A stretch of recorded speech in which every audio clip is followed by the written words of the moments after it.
Camarades, le podcast. Premier podcast avec des débats et des discussions entre camarades de toute la gauche. La camaraderie nous invite à discuter, à parler ensemble, dans la franchise et dans le respect. Bonne écoute.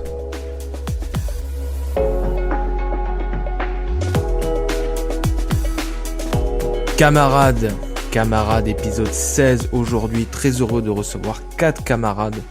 Cyrine, notamment engagée à Génération S et féministe, qui fait des études de droit aussi, je crois, et donc ça va être très intéressant de parler de ce sujet des VSS aujourd'hui. Merci d'être là, bonjour Cyrine. Bonjour, merci. Goran, engagé au Parti Socialiste, bonsoir à toi.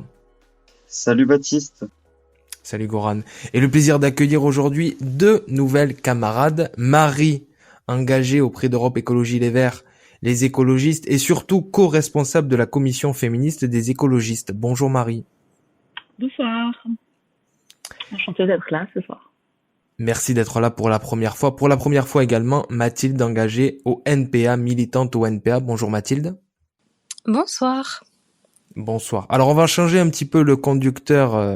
On va pas faire comme d'habitude parce que on sait pas trop combien de temps les unes et les uns vont pouvoir rester ce soir en notre compagnie. Merci déjà d'être là.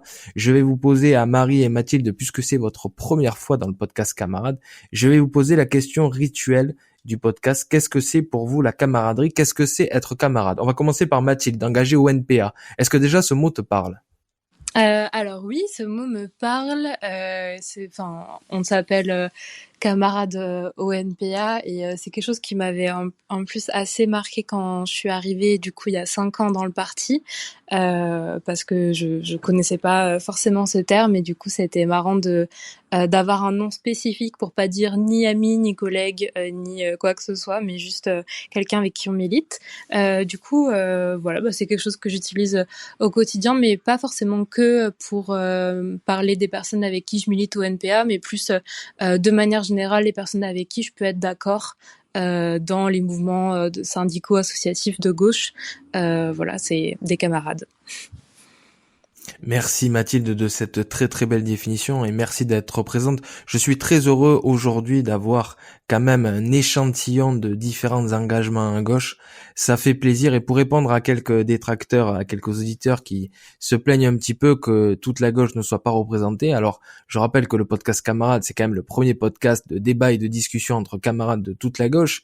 Les espaces de débat et de discussion entre des personnes engagées dans différents territoires et différents partis politiques, mouvements politiques, c'est quand même très très rare et on va dire qu'on est, moi je le revendique comme tel, le premier podcast à se laisser la parole entre nous, à débattre dans la franchise et dans le respect.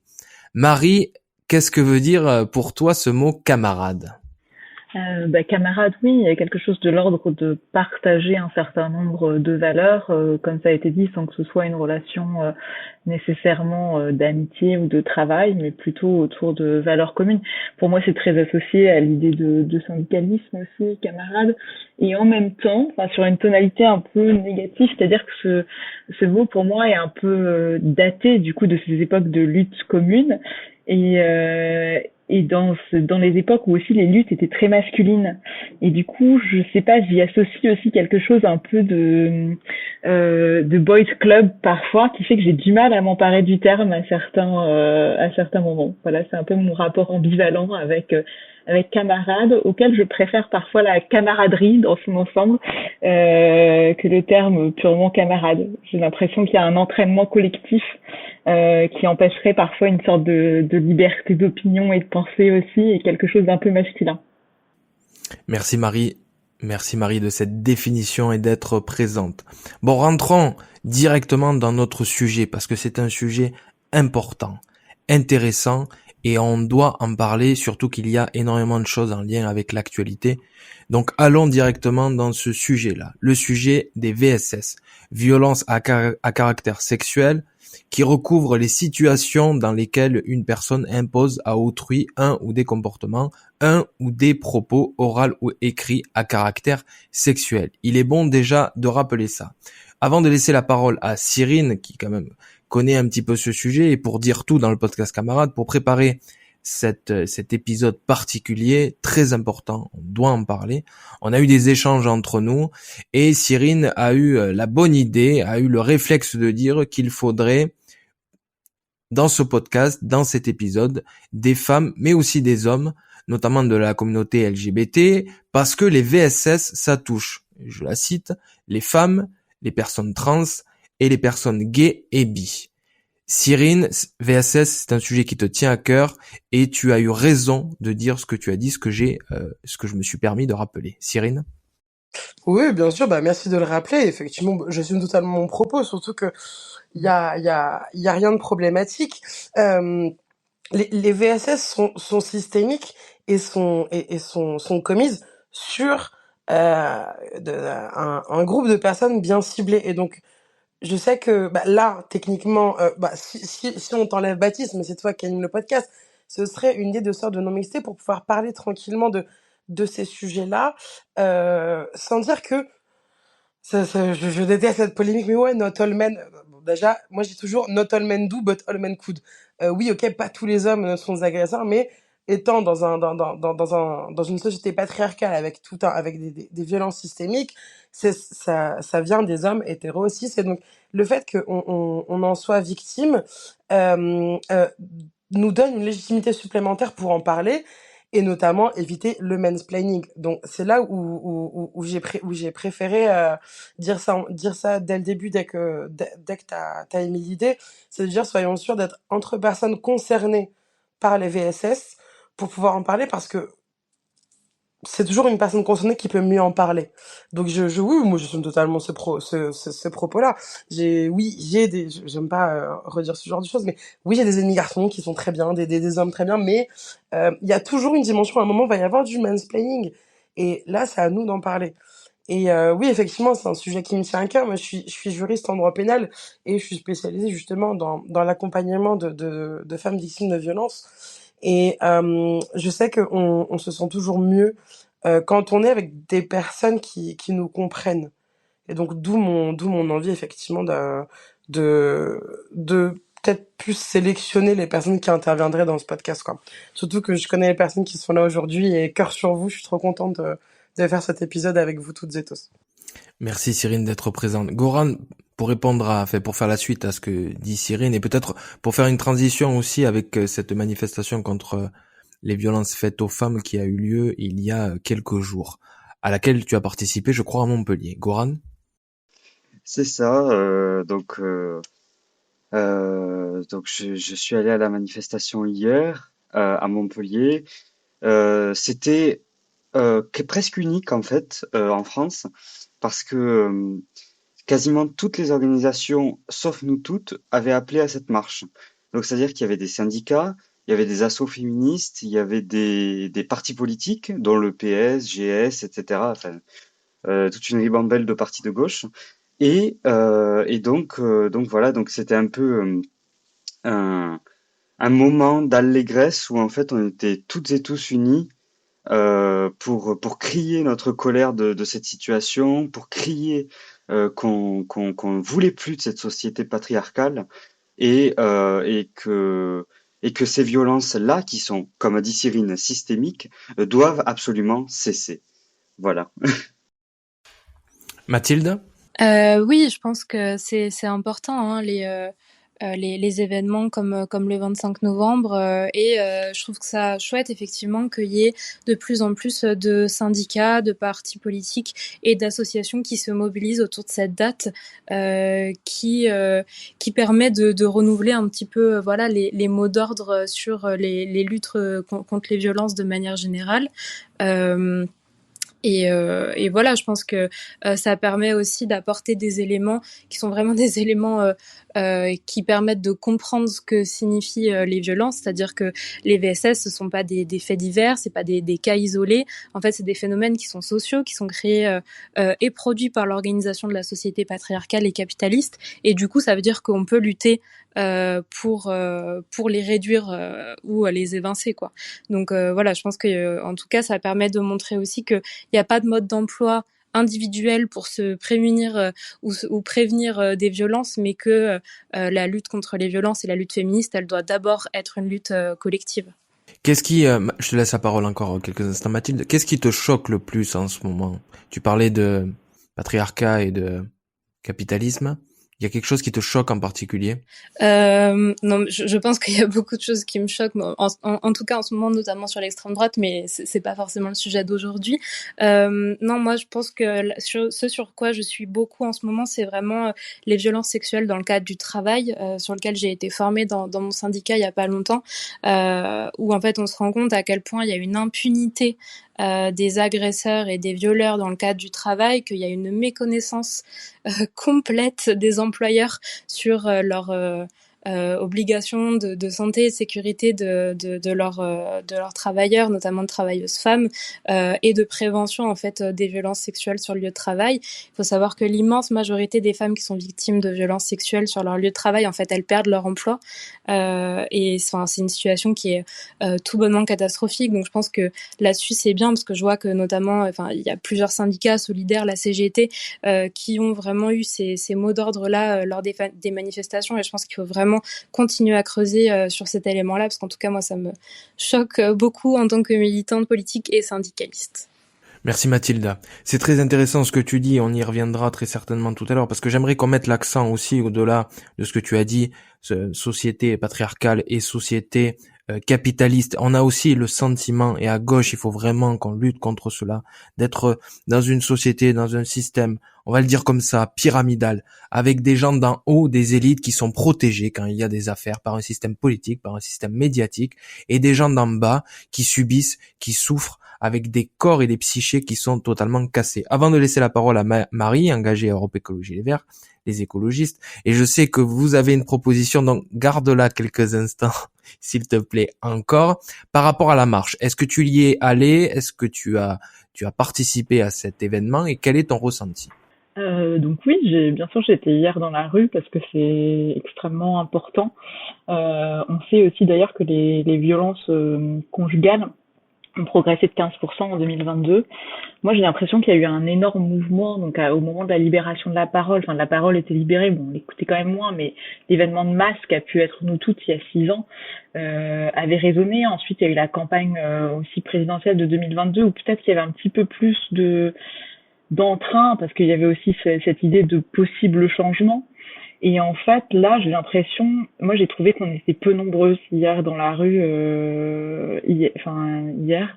Et du coup, ça m'a un peu, j'étais contente d'être là avec les personnes avec qui étaient présentes, mais j'ai eu un sentiment un peu de me dire, en fait, je sais pas, on en est encore là. Tout le monde la société dans son ensemble a pas encore pris la mesure de la nécessité d'une révolution féministe.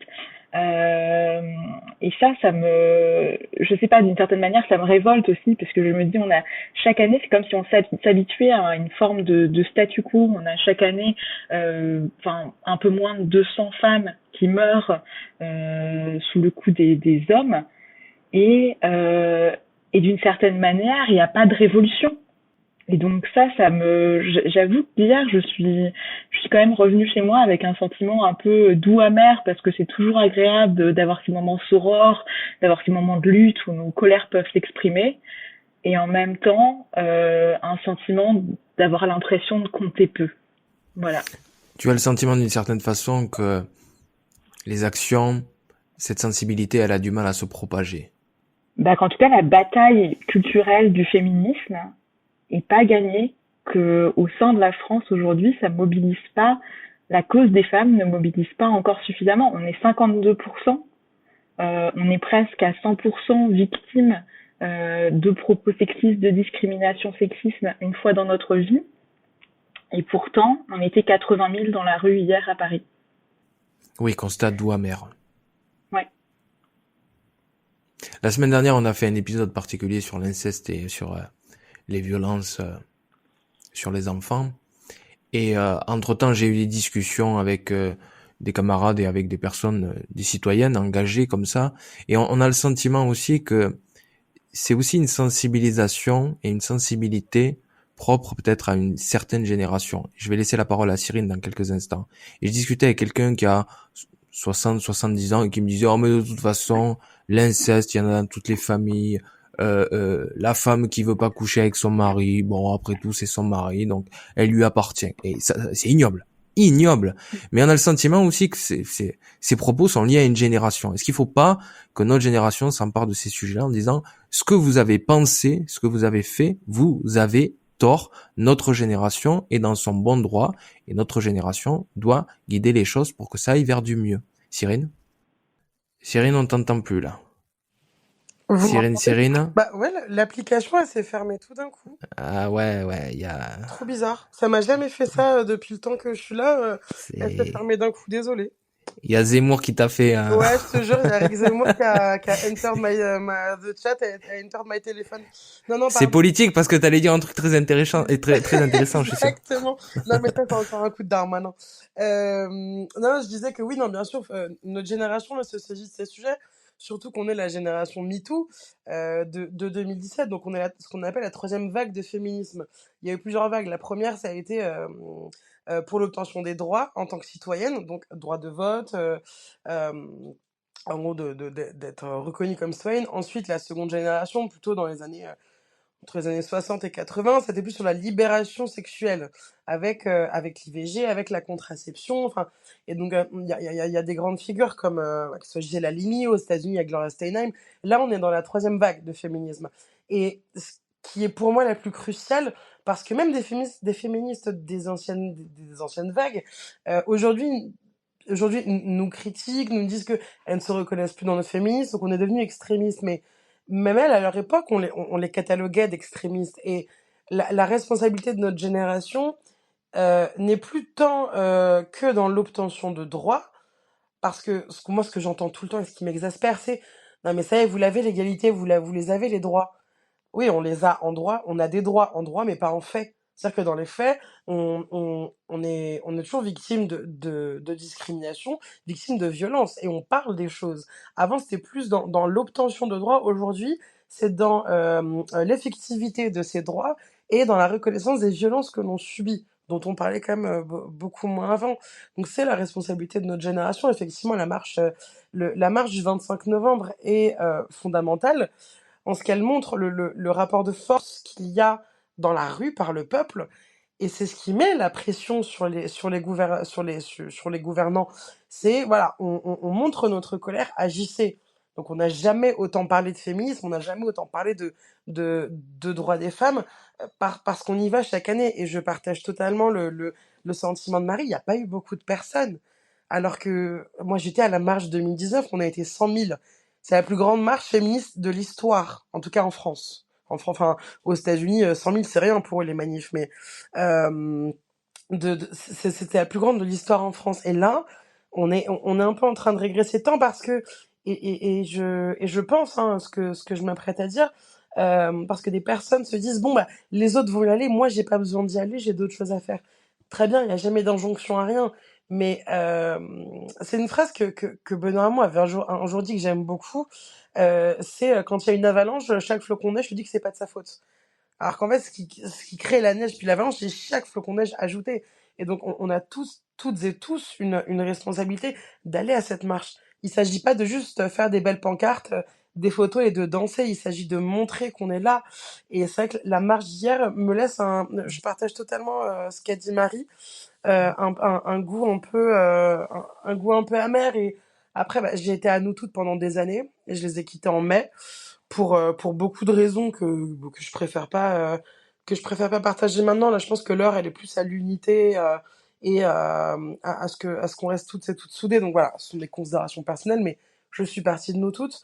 Et bon, bah, disons que là, il y a de plus en plus de personnes qui en parlent parce qu'on avait des infos, même moi qui ne suis plus à Nous Toutes, j'avais des infos avant la marche, d'une très mauvaise gestion, et puis le fait que cette marche ait été comment dire, élargie, que ce soit par une interorga. Donc chaque année, c'était Nous Toutes. Pardon, je fais un peu d'histoire, j'essaye de faire vite, hein. Chaque année, c'est Nous Toutes qui organisent la marche. Et cette année, elles l'ont fait en interorga. Ce qui est très bien, parce qu'il y a plein d'orgas féministes géniales.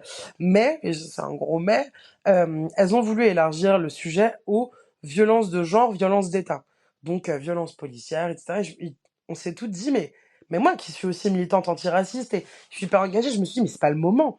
Là, c'est une journée pour parler des violences de genre. on va pas aller mélanger tous les sujets. Et bien sûr que par contre tous les sujets sont liés, je suis d'accord avec Mathilde. Féminisme et capitalisme, féminisme et antiracisme, bien sûr. Mais d'élargir complètement ce spectre, j'ai trouvé que ça apportait une invisibilisation qui n'était pas nécessaire et qui était même regrettable. Et c'est du fait de certaines personnes dans le comité de pilotage de l'interorga, des personnes qui notamment foutu le bazar, pour rester poli, dans la relève féministe, dont j'ai fait partie, relève à laquelle j'ai participé dès le lancement. Hein. Et en fait, ces personnes qui ont usé de beaucoup de violence, hein, bah, qui ont repris les systèmes de violence patriarcale euh, pour les commettre à nouveau alors qu'on est censé être safe. Et donc on était toutes parties de la relève. Et en fait, ce sont elles qui, dès qu'on faisait des actions dans la relève, elles voulaient absolument qu'on dise non mais on parle des violences d'État, on parle des violences sociales. On leur disait non, là on est en train de parler de féminisme, de VSS en politique, ce n'est pas le sujet. Et donc c'est elle qui a absolument forcé, et ça qu'il y a beaucoup de personnes qui ont été déçues, notamment en sachant pardon qu'elles y participaient, en disant mais c'est n'importe quoi.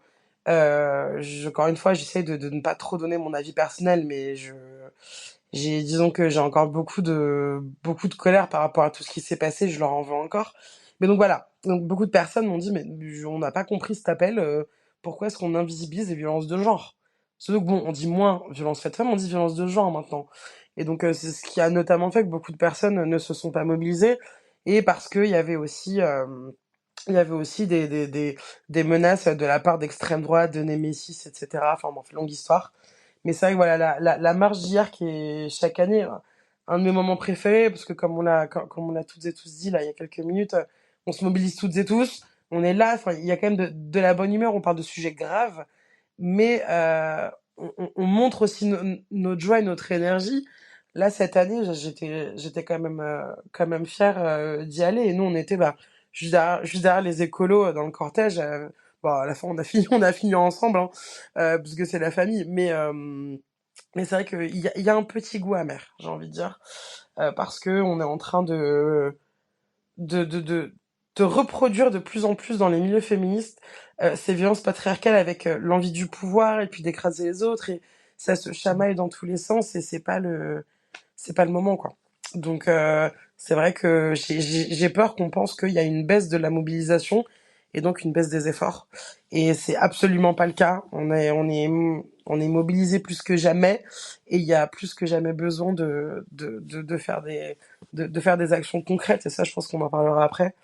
Mais voilà, c'est un peu goût amer partagé par Marie. On parlera des actions et des solutions à mettre en place et chacun donnera très certainement son sentiment et son avis sur ce sujet-là. Avant de laisser la parole à Goran, on a aussi le sentiment, il faut en parler, qu'il y a des VSS du quotidien, en fait, auxquels peut-être on s'est trop habitué, qu'on laisse trop passer. Et je pense notamment à ce qui peut se passer dans les transports en commun. Et Goran, ça peut être intéressant d'avoir ton regard, toi qui es à Montpellier. À Montpellier, il y a une police des transports de la métropole, si je me trompe pas.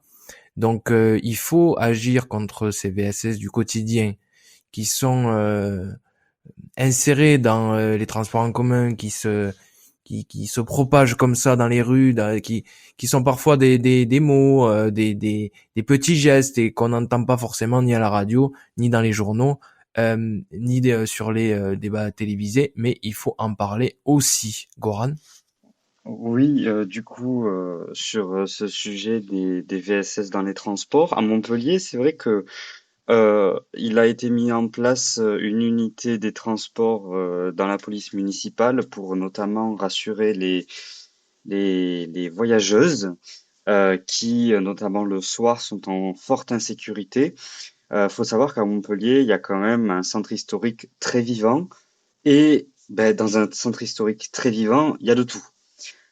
Et j'ai envie de dire beaucoup d'insécurité. Il y a quelques quartiers, je pense au Corum, à la place de la Comédie ou au Cours Gambetta, qui sont relativement des endroits qui sont pas safe pour certaines personnes, notamment les femmes. Et les transports en commun passent par ces places-là. Et en fait, la majorité municipale a mis en place cette disposition pour justement, notamment la nuit, quand il y a moins de trams, quand il y a moins de monde sur les quais, etc., renforcer la sécurité des voyageuses. et de voyageurs qui se sentiraient euh, en insécurité. Cyrine a dit quelque chose de très intéressant à l'instant, et qui concerne pas forcément les transports pour le coup, mais euh, sur les violences patriarcales dans le monde militant, que ce soit dans le monde militant féministe ou queer, parce que j'ai été membre d'une association pendant 1 an et demi à Montpellier qui militait contre les discriminations et contre les LGBTQ+ phobie. Euh, J'avais 16 ans à l'époque et je me rendais pas forcément compte de ce qui se passait autour de moi. Il y avait un certain degré de violence intrinsèque qui était assez élevé, je trouve. Tu peux donner Par un exemple, exemple? Ça te dérange pas ouais, de ben donner un exemple pour qu'on puisse ouais, bien ben comprendre? bon, je vais parler à cœur ouvert, mais j'ai toujours eu un souci avec mon poids. Ça a toujours été avec ma morphologie, ça a toujours été un gros souci sur ma stabilité mentale personnelle. Et un jour, à l'association, je suis venu parce que c'était une permanence. Et en fait, j'en parlais aux gens avec qui j'étais très proche dans l'association. Donc, il y avait ma meilleure amie avec. Et en fait, il y a une personne qui m'a répondu ah mais oui, mais moi c'était pareil, et moi j'ai fait ça, et moi, et moi, et moi, et moi, et moi. Et en fait, c'est ça qui tue à petit feu, en fait, c'est le fait de toujours dire et moi, et moi. Mais en fait, dans ces milieux-là, faut pas dire et moi, faut dire nous. En fait, nous, on peut être touché par ça. Nous, on te comprend. Et il y avait aussi quelques trucs qui se sont passés dans l'association qui sont vraiment qui m'ont fait partir avec ma meilleure amie. On est partis tous les deux en même temps, mais qui ont été de l'ordre de j'ai pas envie de dire de non-assistance à personne en danger, mais c'était des gens qui étaient dans une situation, notamment des personnes trans, qui étaient dans une situation mentale instable parce qu'ils avaient une famille, elle avait une famille qui était très compliquée, etc. Et on leur a presque rionné, en fait, en leur disant ah mais vous inquiétez pas, c'est bon, ça va aller, vous allez grandir et tout. C'est ce genre de violence-là, en fait, qu'on reproduit chez nous, et Cyrine l'a très bien dit avec la relève. Et du coup, voilà. Donc j'ai partagé ça, mais voilà. Merci Goran de ce témoignage très très émouvant. On a aussi le sentiment, et c'est prouvé par plusieurs études, que quand j'aime pas parler d'échelle, mais quand on descend dans l'échelle sociale, quand même, quand on touche à des personnes qui sont dans la précarité, dans la pauvreté, des femmes qui sont SDF sont beaucoup plus, énormément, énormément touchées par des violences sexuelles, par des viols. Il faut même le dire, il y a énormément de SDF qui vivent dans la peur au-delà de leur situation de précarité, parce qu'elles sont exposées, non protégées, non crues, non écoutées, et puis elles sont laissées à des prédateurs au quotidien. La rue, pour elles, est une jungle. Marie, tu peux répondre et tu peux réagir en fonction de ce que tu souhaites. Marie? Sur ça, oui, par exemple, sur la précarité des femmes et sur le rapport avec les viols, oui, c'est très vrai. C'est ce que voient énormément de SAMU social, les maraudes. C'est des femmes aussi qui sont à la rue et qui se retrouvent en fait obligées, par exemple, de trouver un protecteur, mais cette protection, elle est gagnée au prix d'un échange sexuel, d'un esclavagisme sexuel. C'est aussi le cas, on le voit dans les hôtels aussi, dans les hôtels en fait d'accueil parfois d'urgence, ou dans les hôtels sociaux où on s'aperçoit que certains hôteliers vont demander des faveurs sexuelles, et que les femmes vont pas oser parler parce que en fait c'est aussi leur toit qui est remis en question, et c'est être remise de nouveau à la rue dans des conditions qui vont pas être meilleures. Et donc bien évidemment qu'il y a une question entre la précarité et les violences faites aux femmes, enfin en tout cas une augmentation des violences physiques contre les femmes. Donc sur ça, je te rejoins complètement. Enfin, c'est des sujets qui se cumulent. Et après, sur répondre sur la violence des milieux militants, ou sur comment on est capable de... J'entendais aussi ce que disait Goran, je trouvais ça intéressant aussi, sur le fait de parfois dans certains espaces, surtout dans des espaces qui deviennent politiques ou militants, on sent qu'il y a cette culture quand même de l'individualité qui a été aussi de toute façon mise en avant par le capitalisme aussi, par la réussite personnelle, mais par ses envies, même dans ces milieux-là, même dans ces milieux parfois où déjà on est minorisé, où déjà on a un peu moins de droits que les autres, de quand même retrouver en fait ces mêmes dynamiques de pouvoir et avec des gens qui vont essayer de toute façon de passer devant les autres ou de se dire que leur douleur est plus légitime que quelqu'un d'autre, il y a aussi toujours en fait ces rapports qu'on retrouve dans la société tout entière, traversent aussi bien évidemment les milieux militants. Et c'est un peu, je rejoins aussi Corinne sur le fait que c'est un peu triste, qu'on aurait envie de retrouver ce côté collectif. Je crois que c'est un peu ce que disait Cyrine aussi avec la marche et avec les distensions qu'il peut y avoir au sein des milieux militants comme nous toutes ou la relève, ou le clivage qui a d'ailleurs été, enfin le fait d'être extrêmement clivant, de prendre des positions qui vont forcément permettre de s'individualiser par rapport au reste de la mouvement politique. Donc pour être vu, peuvent aussi être des manières en fait de créer justement des dissensus, des conflits au sein même de causes qui ont déjà du mal à émerger ou à être portées. Et c'est vrai qu'aujourd'hui j'ai l'impression qu'on a encore plus besoin de collectifs et que parfois j'aimerais comme disait Cyril, tout d'un coup on a dansé avec les écolos parce que c'est la famille et moi j'encourage ça, enfin que vraiment on retrouve ce côté collectif ensemble et qu'on mette la lutte et en fait le besoin global avant ces besoins individuels de lumière. Voilà. Mathilde? Ouais, alors je voulais revenir sur plusieurs choses. Déjà sur effectivement les mots d'ordre qui étaient ceux de la manifestation du 25 novembre, notamment sur les violences sociales. Moi, je suis pas forcément d'accord avec Cyrine. Je pense que ça avait sa place dans une manifestation contre les violences sexistes et sexuelles, parce qu'en fait je pense qu'il faut vraiment, ça permet de politiser les enjeux autour de la lutte féministe. Je pense que les politiques antisociales qui sont menées par le gouvernement et appuyées par la droite et l'extrême droite, elles aggravent en fait les violences qui touchent les femmes. C'est-à-dire que comme vous disiez juste avant, que ce soit la précarité ou le sans-abrisme, et plus généralement, toutes les réformes, enfin les contre-réformes qui ont été menées. Je pense à la contre-réforme sur l'assurance chômage, sur les retraites aussi. On l'a bien vu que ça allait toucher principalement les femmes et que ça allait avoir des conséquences hyper importantes. Je pense que c'est important quand même de montrer que les violences sociales, elles aggravent les violences sexistes et sexuelles. Non seulement elles les aggravent, mais en plus elles permettent difficilement de s'extraire. En fait, effectivement, quand on a une dépendance économique à un conjoint violent dans un système aussi violent que le nôtre, je trouve que c'est pas simple et que du coup ça empêche toute émancipation des personnes victimes de violences. Et il y avait une autre chose sur laquelle je voulais revenir aussi, c'était sur les violences dans les transports en commun. Alors je savais pas qu'il y avait ça à Montpellier, du coup du coup ce que j'ai compris par rapport à ce que tu disais, c'est que c'était du coup une unité de la police.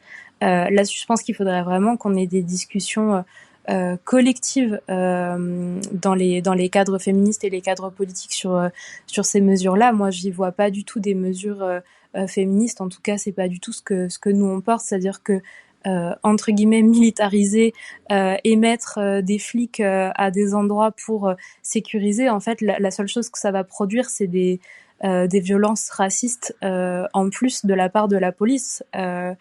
Et voilà. Et en tout cas, à titre personnel, mais je pense que c'est un sentiment qui est partagé par de nombreuses femmes. Je me sens pas plus en sécurité si jamais il y a une unité de police spécifique à côté de moi dans les transports en commun que si elle n'y est pas.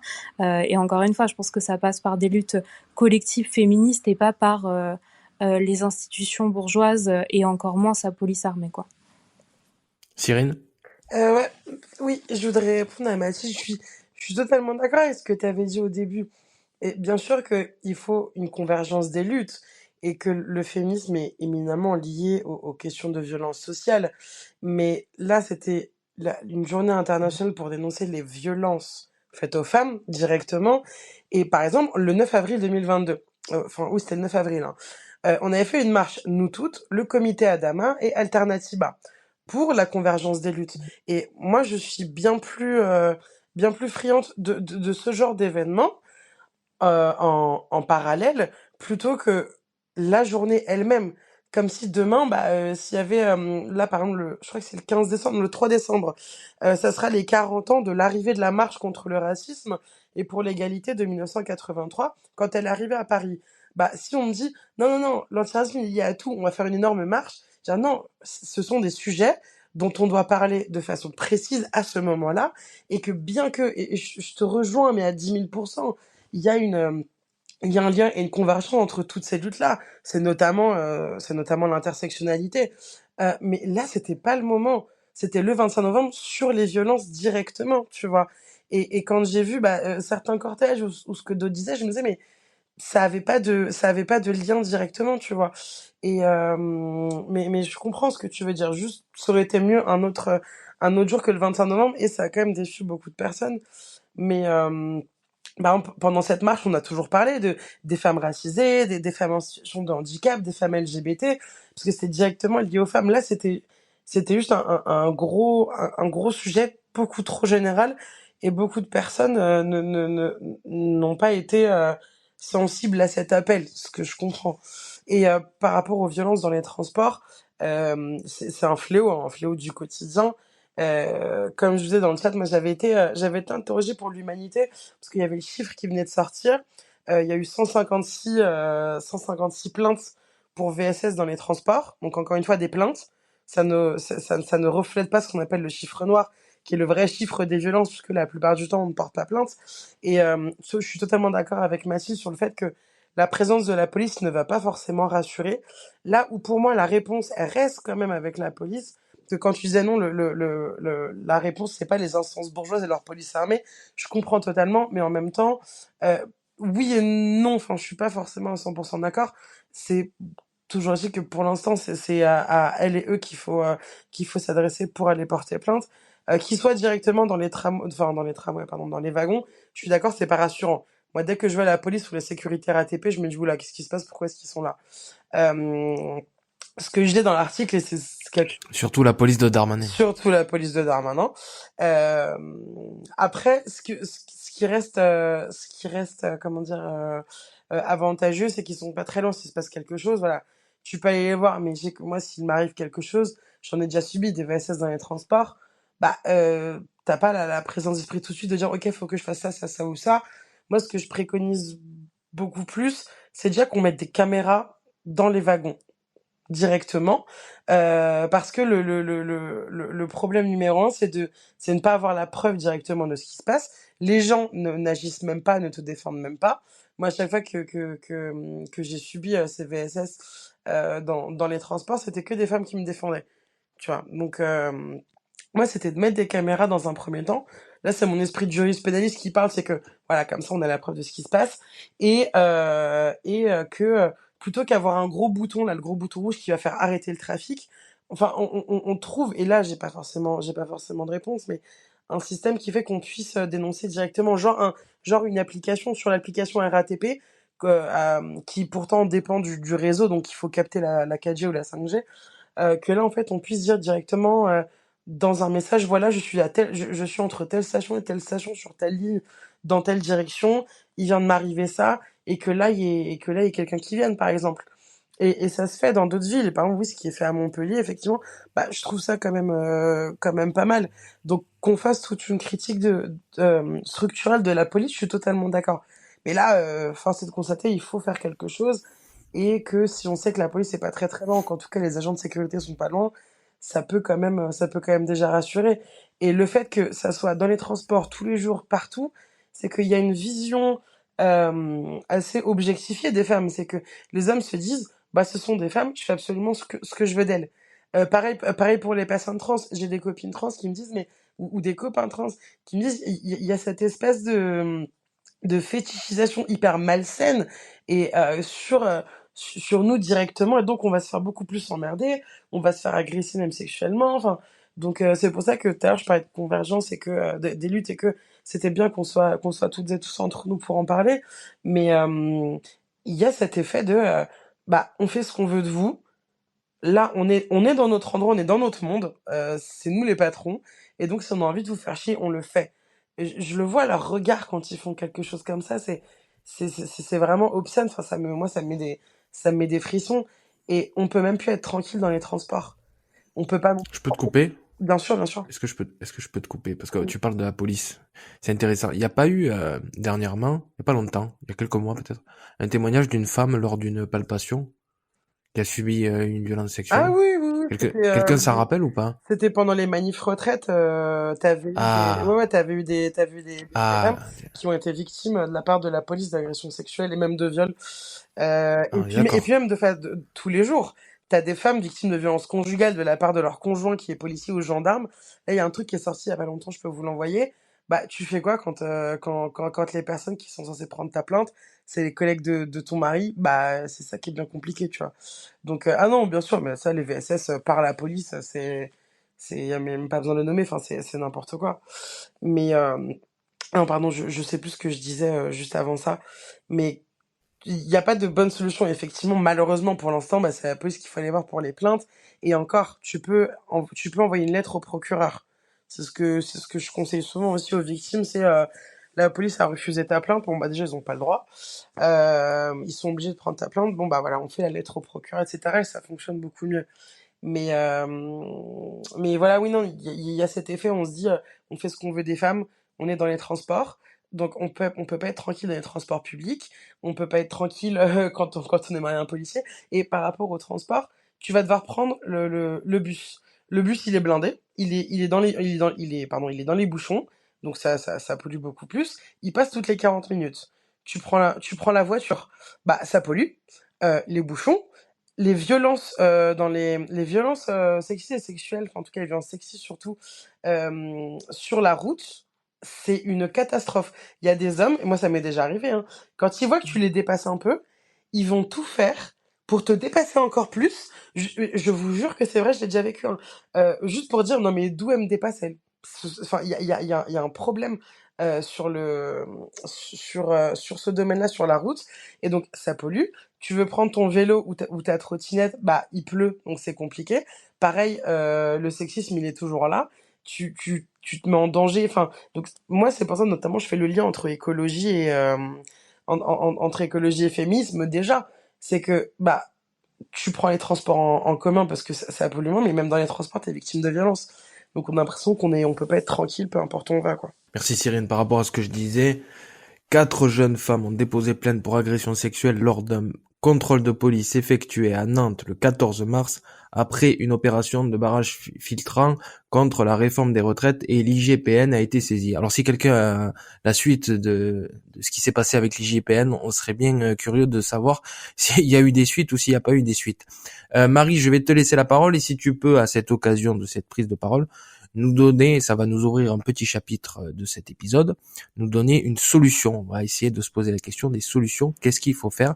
Et qu'est-ce que, au niveau de Europe Écologie Les Verts, ce que vous préconisez, toi qui es co-responsable de la commission féministe des écologistes? Marie? Merci. C'est vaste, hein, ce qu'on préconise pour en finir avec les violences sexistes et sexuelles. C'est quand même un sujet extrêmement large. On a une proposition de loi qui touche le viol, enfin un changement de définition du viol comme il l'est actuellement, pour mettre la définition en accord avec la Convention d'Istanbul, qui avait été ratifiée par la France notamment et par l'Union européenne de manière plus globale. Pour revenir sur ce qui a été dit aussi, quand même, j'avais juste envie de réagir un petit peu. C'est sûr que pour moi, il y a une impunité totale qu'on voit dans les transports, qu'on voit tout le temps dans la rue au niveau des VSS. Sur après le rôle de la police, moi je pense qu'en effet, comme disait Cyril, la police, elle est aujourd'hui, on sait qu'elle est défectueuse sur énormément de niveaux. On sait qu'aussi en ayant Darmanin comme ministre de l'Intérieur, forcément, ça donne pas forcément les bonnes consignes non plus. Donc on est tout un travail de refonte, de reformation de la police, bien évidemment. Après, moi je crois encore quand même à l'idée en fait que c'est quand même important et que j'ai envie d'être protégée par l'État. Donc j'ai envie qu'il y ait aussi une police, j'ai envie qu'on s'occupe de ma protection. Et en fait sur ça, je pense qu'il y a énormément de travail à faire, mais c'est pas pour ça que j'ai envie de cancel en fait l'outil police. Euh, Sur après, et je pense que justement sur le sentiment d'impunité, si on crée des lois, c'est pour qu'elles soient aussi appliquées et respectées. Cyril le disait au début sur l'effectivité de tout ce qu'on avait gagné comme loi, mais qui n'était encore presque jamais appliqué pour manque de moyens, notamment dans la formation, dans la justice, dans énormément de choses. Donc il y a le changement de sociétal, mais je pense qu'il y a aussi le fait qu'on se donne les moyens d'appliquer ce qui existe déjà aujourd'hui. Et, euh, et donc sur ça, je sais pas, Cyril avait proposé la caméra dans les transports. Moi, je sais pas si c'est exactement ce qu'on proposerait. Ça me paraît un peu intrusif, même si je comprends en fait complètement le besoin d'avoir souvent la preuve, parce qu'on nous demande de prouver ce qui nous arrive. C'est un peu ce qui arrive aujourd'hui, et que souvent on n'a pas les moyens de le faire, et donc finalement, bah, il n'y a pas de suite. Mais après, je pense qu'en fait, même avec une caméra, on verra jamais tout. Mais cette idée peut-être de numéro d'urgence, par exemple, dans les transports, ou de pouvoir le dire, ce serait peut-être une bonne piste. Donc sinon, pour en revenir sur l'idée de ELV et la proposition de loi qui a été déposée par notre sénatrice Mélanie Vogel, donc vendredi dernier, donc sénatrice Europe Écologie Les Verts, ou les écologistes maintenant, c'est donc aujourd'hui le viol, ce qui est considéré comme un viol, c'est donc un acte de pénétration qui en fait est défini par le fait qu'il y ait un acte de pénétration avec violence, contrainte, menace ou surprise. Donc on se pose pas la question du consentement en fait. C'est vraiment le truc de en fait elle avait pas crié, elle a pas hurlé, elle a pas pleuré, je ne sais pas, il n'y a pas une manifestation en fait de la contrainte ou de la violence. Du coup elle était consentante. Il y a une sorte de consentement par défaut, et donc dans les interrogatoires qui peuvent être menés auprès des auteurs, on va pas chercher en fait à savoir si est-ce que monsieur a recherché en fait à savoir si madame avait dit oui ou si elle était ok ou pas. Non, en fait on va juste se baser sur des preuves physiques. Est-ce que dans le rapport d'examen pathologique, est-ce qu'il y avait quelque chose d'anormal, est-ce qu'il y avait en fait des signes de violence ou de ceci. Et ça fait énormément comme on se pose pas cette question, c'est déjà un parti pris dès le début en fait. Et donc ce que propose la Convention d'Istanbul et ce que propose donc Mélanie Vogel dans sa proposition de loi, c'est donc de remplacer cette définition et de caractériser en fait le viol comme en fait un acte de pénétration qui sur une personne d'autrui sans son consentement libre. Donc cette absence de consentement devient en fait la base qui va être recherchée pour caractériser le viol. Et donc ça, c'est déjà un changement de mentalité énorme, et on espère qu'avec cette proposition de loi, beaucoup plus en fait de plaintes ne soient pas classées, et qu'on puisse aller en fait vers plus en fait je pense que ça va changer la manière aussi dont les interrogatoires seront portés, et dans la manière dont en fait la justice va réfléchir à la notion du viol et de l'agression sexuelle. Donc je pense que ça ne réglera pas tout, mais je pense que c'est un pas qui est extrêmement important dans un changement en fait de mentalité sur ce qu'on caractérise comme viol, et de faire réellement cette recherche du consentement le point crucial de ce qu'est en fait un viol ou une agression sexuelle. Goran?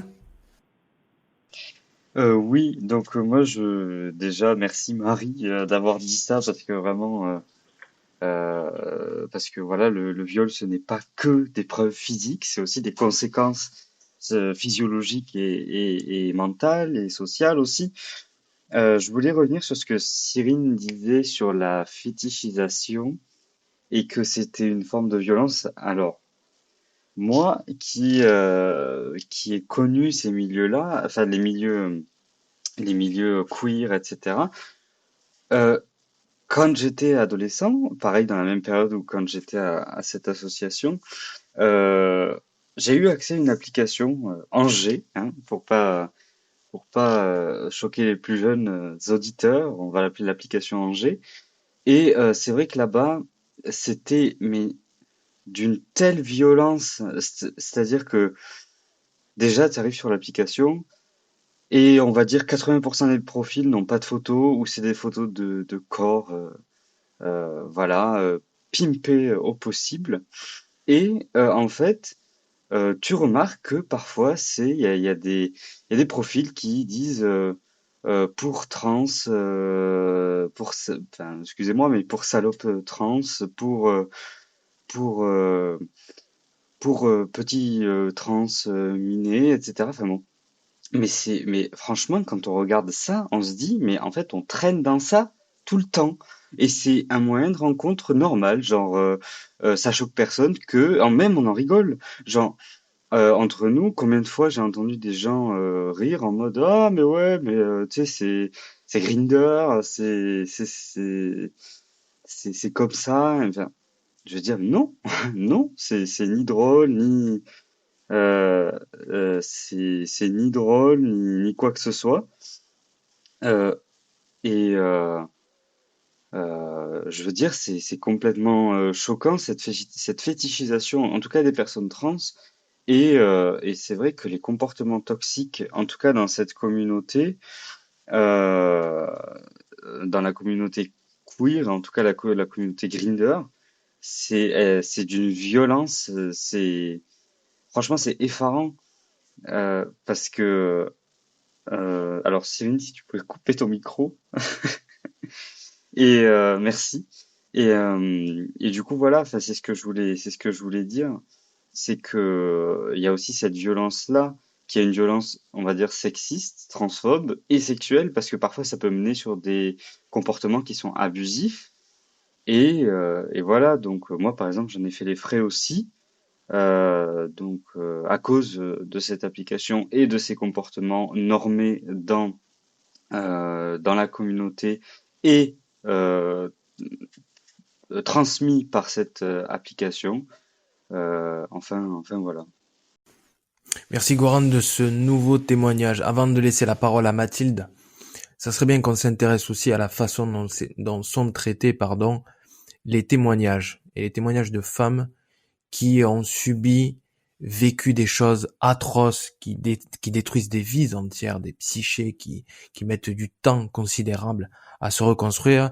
Et il y a ce qui s'est passé notamment avec Sébastien Coé, l'animateur de Énergie, il y a quelques jours. Alors, présomption d'innocence, je vais le dire, comme ça on n'aura pas de problème les uns et les autres, mais quand même, quand on écoute le témoignage de cette jeune femme qui raconte que quand elle était adolescente, un animateur de radio lui a expliqué en faisant des actes inadmissibles, intolérables, répréhensibles totalement par la loi, que dans la radio ça se passe comme ça, on est quand même en droit de se demander s'il n'y a pas des milieux professionnels de fous en France. Mathilde? Ouais, et ben, je pense qu'effectivement, en fait, plus il y a de la hiérarchie et du pouvoir, et plus c'est des facteurs aggravants et des facteurs qui vont qui vont permettre en fait le fait qu'il y ait des violences sexistes et sexuelles. Et ça le voit, ça se voit partout. Hein. Je pense qu'il y a encore des milieux professionnels où il n'y a pas eu de MeToo, mais je pense qu'on le voit notamment avec dans le milieu politique, avec voilà tout ce qui s'est passé sur l'affaire l'affaire d'Adrien Quatennens et tout ce que ça a déclenché sur l'impunité totale des auteurs de violences au sein des organisations politiques et l'incapacité, à mon sens, des organisations à prendre en charge cette question en dehors des cadres, en dehors d'un logiciel. On va perdre quelqu'un qui est important, etc. C'est-à-dire qu'il y a vraiment deux poids deux mesures. On le voit à la France Insoumise, hein, par exemple avec Taha Bouaf qui a été directement mis de côté alors qu'il était qu'il allait commencer la campagne législative l'année dernière, et Adrien Quatennens qui prend des prises de parole, est revenu dans le groupe parlementaire, et je trouve qu'il y a vraiment un deux poids deux mesures qui en plus là a un traitement raciste de la question qui est vraiment à travailler.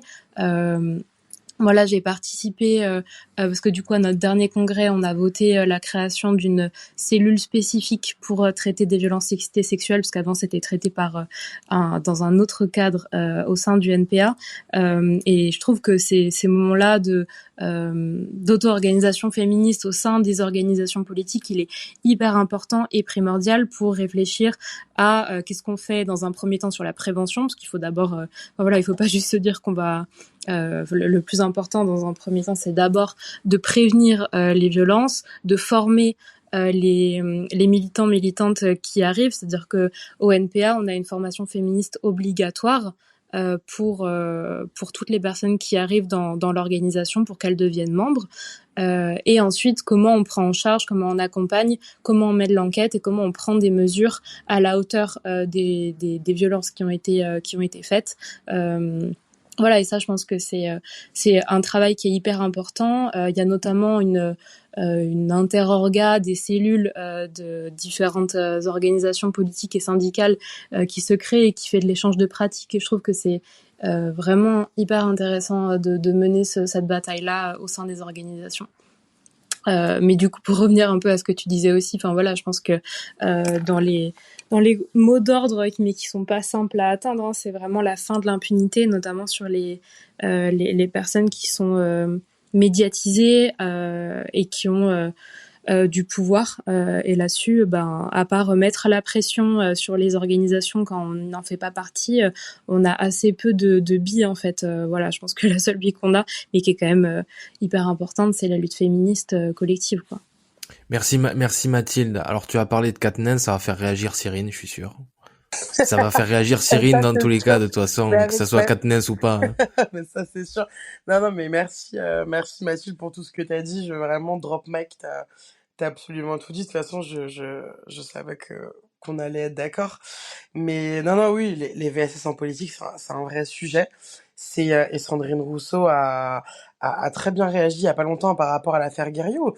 Le monde politique est un monde sans foi ni loi. C'est un monde violent. C'est un peu la loi du plus fort. Et tu l'as très bien dit, Mathilde, non, mais il est trop important pour l'organisation, donc il faut qu'on le garde. Non, justement parce que personne n'est irremplaçable. C'est pas être un génie avec du talent.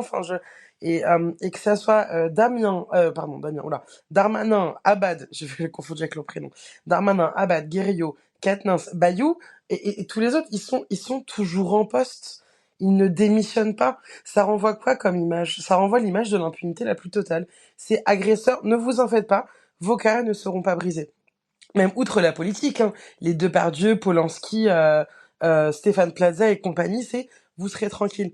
Et là, je souhaite saluer la réaction de NRJ qui a été qui a été à la hauteur. C'est on le met en retrait.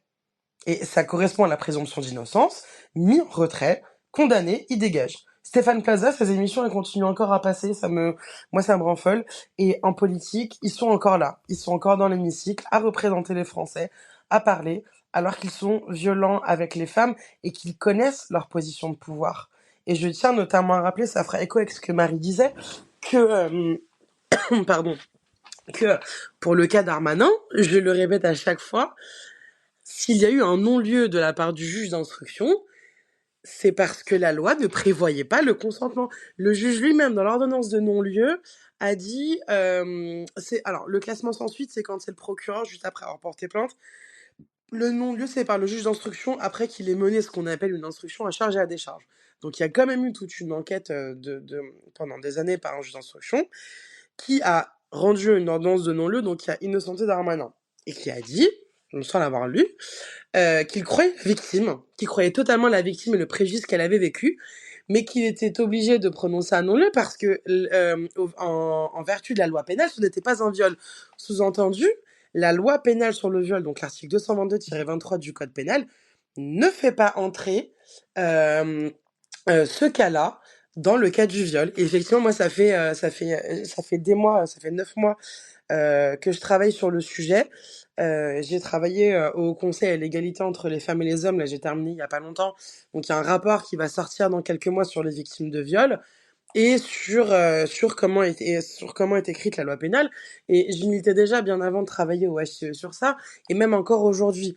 Là, on a fait une action vendredi avec Avaz, le We Move Europe, le lobby européen des femmes et nous toutes. On a fait une action pour demander à Macron de signer d'accepter la directive européenne qui donnerait une définition commune du viol. Et encore une fois, Marie l'a très bien dit, on a signé la Convention d'Istanbul en 2014 sur la lutte contre les violences faites aux femmes. Et en son article, si je ne me trompe pas, 37 ou 38 sur le viol, la Convention dit que les États parties doivent reconnaître, au sein de leur système pénal, enfin de leur loi pénale, que correspond à tout viol, toute relation sexuelle non consentie. Donc la Convention d'Istanbul demande à ce que le viol soit défini par rapport à la notion de consentement. Et l'Union européenne a ratifié en juin la Convention d'Istanbul. Donc, même si un État de l'Union européenne avait déjà signé, l'Union européenne dit, OK, nous aussi, on soutient cette convention, donc tous les pays de l'Union européenne vont devoir. C'est pour notamment un peu tordre le bras aux pays les plus extrémistes de droite, on va dire.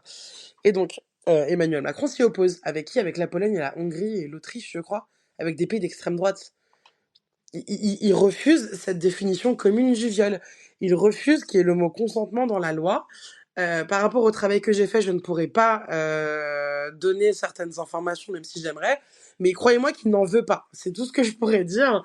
Et en fait, le problème, c'est que actuellement, comme l'a dit Marie, il y a violence, contrainte, menace ou surprise.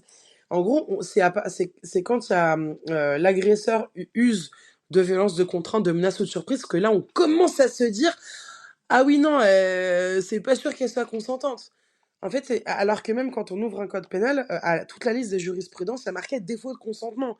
Donc pour la loi, t'es forcément consentante, faut forcément que ça ait été un gros connard, pardon pour le gros mot, pour que vraiment on se dise que t'as pas été consentante. Alors que moi, par exemple, je plaide pour définir le viol comme donc toute pénétration sexuelle, machin, commise en l'absence d'un consentement libre, éclairé et continu. Et pénalement, ça a tout son sens, juridiquement également, ça a tout son sens, parce qu'actuellement, il y a tellement de cas qui ne rentrent pas en compte. Le cas Darmanin. Avec une loi comme ça, Darmanin aurait été poursuivi et condamné. Le ministre de l'Intérieur. Et il y a tellement de cas, même en politique, le nombre de VSS qui se passe, le nombre d'agressions sexuelles et de viols. Mais effectivement, quand t'es en état de sidération et de dissociation et que tu ne peux pas réagir, on va se dire, elle n'a pas réagi, donc c'est bon. Ce que la loi pénale nous dit actuellement, c'est tu as le droit de violer, mais tu violes pas trop fort. Littéralement, je j'ai pas d'autres termes pour mieux vous l'expliquer. Et l'introduction de la notion de consentement, elle est tellement fondamentale. Je milite mais tous les jours pour ça auprès de personnes en politique, d'assos, d'avocats. Enfin, on est de plus en plus à se ranger derrière la question. Et elle est fondamentale. C'est effectivement pour changer la façon dont on voit les rapports sexuels, comme le disait bien Marie. Moi, je dis également pour faire rentrer beaucoup plus de cas sous la qualification de viol, donc pour plus poursuivre et pour plus condamner, parce que ce sentiment d'impunité, il vient également de ces 1% de condamnation. Enfin là, on est entre 1 et 3%, ça reste minime. Et le fait qu'il y ait quasiment pas de condamnation pour viol, et que quand il y a des condamnations, la personne est prête à aller 6 mois avec sursis, alors qu'on parle d'un crime passible de 15 ans de prison, qu'on appelle réclusion criminelle, forcément, ça donne ce sentiment d'impunité. Donc moi, je suis pour mieux définir la loi pénale, et pour faire changer les visions, et en même temps, et surtout, pour permettre une poursuite et une condamnation effective pour juste mettre un terme à ce sentiment d'impunité et pour rendre justice aux victimes. Parce que par exemple, si t'es harcelé sexuellement par un collègue ou par un ami, je mets des grands guillemets, ou en tout cas par quelqu'un de ton entourage pendant des mois et des mois et des mois, et que tu finis par céder pour lui donner ce qu'il veut, en fait, céder n'est pas consentir. T'as été forcé de dire oui. Sauf que j'ai la loi pénale, on va dire, ah bah non, il n'y a pas eu violence, contrainte, menace ou surprise.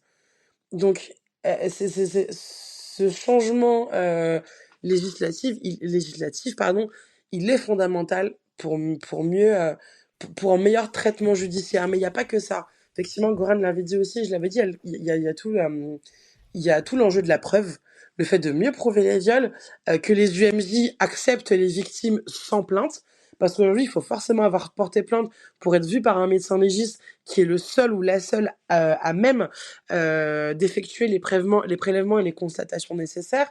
Il y a un manque dans la prise en charge médicale, juridique et psychologique des victimes de viol. Il y a un énorme manque par les policiers. Darmanin dit qu'ils ont été formés, c'est faux. Les policiers n'ont pas été formés. La formation en école de police, sur les VSS, elle est dispatchée un petit peu partout, ils rentrent pas forcément dans l'art. Et ensuite, en formation continue, elle est facultative. Pour les gendarmes, au moins, elle est obligatoire, déjà.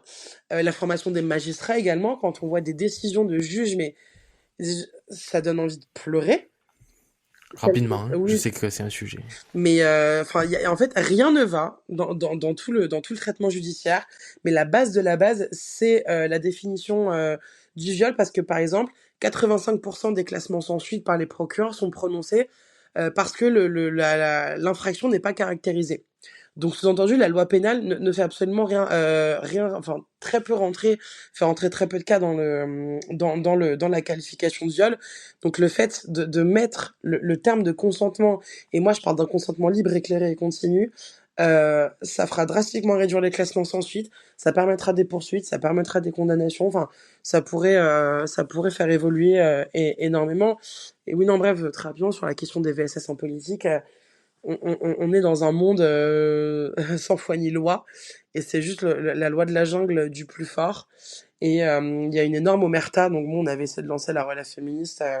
Aujourd'hui, je ris jaune, mais il y a beaucoup trop de constats à faire. Effectivement, on est limité par le temps, mais c'est affligeant.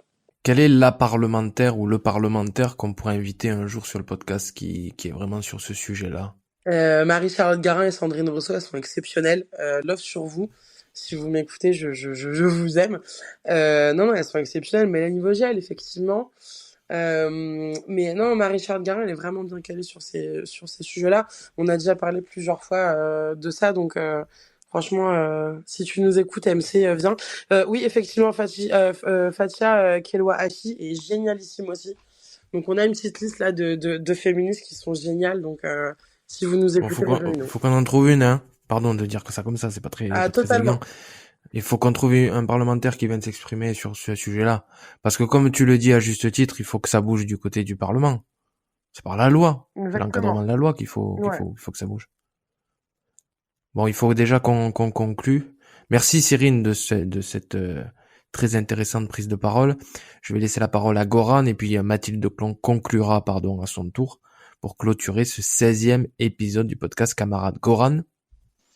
Bon, ben, moi, en guise de conclusion, déjà, j'aimerais remercier le podcast d'avoir fait d'avoir fait un épisode sur ça, parce que c'est un sujet qui est peut-être parfois déclassé en politique. On a vu qu'il y a un an, jour pour jour, le Parlement adoptait à l'unanimité la constitutionnalisation de l'IVG dans la Constitution, sauf que ça n'a jamais été mis en place et il faut attendre que Macron se réveille pour que tout le monde dise « Oh, regardez comme il est féministe ». On rappelle qu'il y a des hommes dans son gouvernement qui sont accusés et comme l'a très bien dit Cyril, qui ont été à demi-mot reconnus comme étant un agresseur. Il y a des gens au Parlement qui siègent et qui sont accusés en représentant le peuple français. Et donc, tout ça, en fait, ça fait que se retrouver là, entre camarades, et je pense que du NPA au PS, on est tous d'accord, et toutes d'accord, et je pense que c'est franchement génial qu'on puisse avoir la gauche qui s'unit à ce point pour dire merde à tout ce système-là, comme a dit Mathilde, patriarcal, capitaliste, etc.